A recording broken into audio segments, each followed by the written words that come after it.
كل من ترغب بالتقدم في المسابقة ارسال الCV الخاص بها مع صور كاملة ليها إلى الرقم الظاهر قدامكم على الشاشة. وعلى من ترغب بالتقدم فاشونيستا. وعلى من ترغب بالتقدم سرعة إرسال بياناتها. ايه يا حماتي اللي انتي بتتفرجي عليه ده؟ اوعي خيالك ياخدك لبعيد. فاشونيستة ايه؟ كولي. طب انا بقى هقدم في المسابقة ديت، ومن النهاردة كمان، مش النهاردة بس، من دلوقتي كمان. ها اخر صباع بس.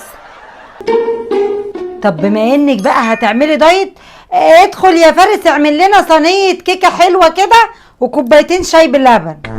بس كده من عينيا يا ماما. ايه ده؟ مفيش سكر؟ عادي نعمل لتيتا كيكة من غير سكر.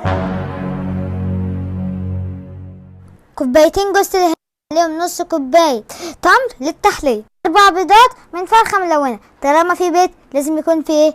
ايوه فانيليا. وصلتوا لحد هنا حطوا لايك في الفيديو وصلوا على سيدنا الحبيب، وننزل عليهم بنص كوباية لبن. الكيكة دي لعشاق جوز الهند واللي مش بيحبوا الاكل يكون فيه سعرات حرارية كتير، واساسي للناس بتاعت الدايت.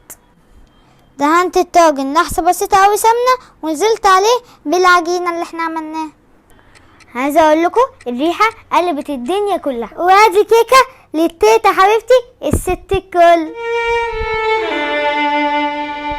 ما تزعليش نفسك يا تيتا، دي كيكة من غير سكر ولا سمنة ولا زيت، يعني مش هتبوظ الدايت بتاعك. اتفضلي.